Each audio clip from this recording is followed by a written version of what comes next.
Assalamu alaikum. Assalamu alaikum dostlar. Men sizlerge birдеке айтып коеюн дедим эле. Могу деген Желмиян муравейи, Желмиян муравейинин валын чечип алдык. Редукторун көрөйүн дегенбиз. Валыда 20 зубчик бар экен. 20 зубчик бар экен. 20 зубчик бар экен. Могу 20 зубчик. Бирок мен 20 зубчикти алып келдим. Мынакей 20 зубчиктин редуктор. Endi bunu men salып көрөйүн десем, достор, мына караңыздар. Мына көрдүңүздөрбү? Сиздер эч качан, мына караңыздар достор, көрдүңүздөрбү? Мына бош жүрөт. Бош жүрөт мынакей. Мына көрдүңүздөрбү достор? Мына көрүнүп атабы? Эч качан, мисалы үчүн сиздер могу Желмияндын өзүнүн моторун эме редукторун алышыңыздар керек. Себеп дегенде, если сиздер башка бир редуктор алган болсоңуздар, бул редуктор түшөт. Түшкөн менен мындай болуп калат да. Мына өзүнүн редуктору эмес. Мочекелеринен май кетет. Монун мисалы мочекелерден, резиналардан май кетишип калышы мүмкүн. Могу жерлерден май кетишип калышы мүмкүн. Бул ичине түшкөндөн кийин азыр көрүп атасыздар мынакей. Мен салдым. Мына көрдүңүздөрбү?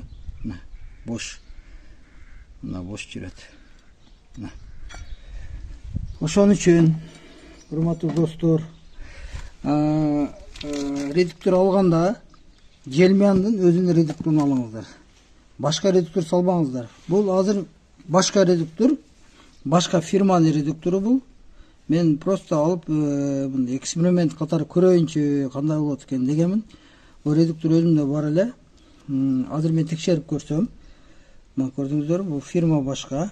Анан бул мына 20 зубчик деп турат мына жерде. Мына 20 зубчик деп турат. Мына көрүнүп турабы? Мына.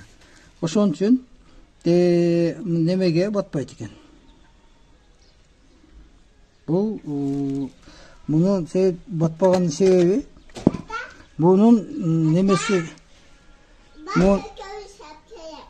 немеси чоң көлөмү. Бунуку мына bunun kölömü kichine болуп атат. Ошон үчүн бул батпайт. Бул болбойт деген да, батпайт эмес, батат 20га 20 түшөт, бирок мындай болуп калып атат да. Сиздер чоңураак нагрузкада бул кайра эле ичидеги редуктор зубчиктери сынып кетиши мүмкүн. Рахмат көңүл бурганыңыздарга. Çalыңыздар, суроолор болсо бериңиздер, бузулган техникалар болсо айтыңыздар, через WhatsApp дагы жасайбыз, жардам бергенге аракет кылабыз.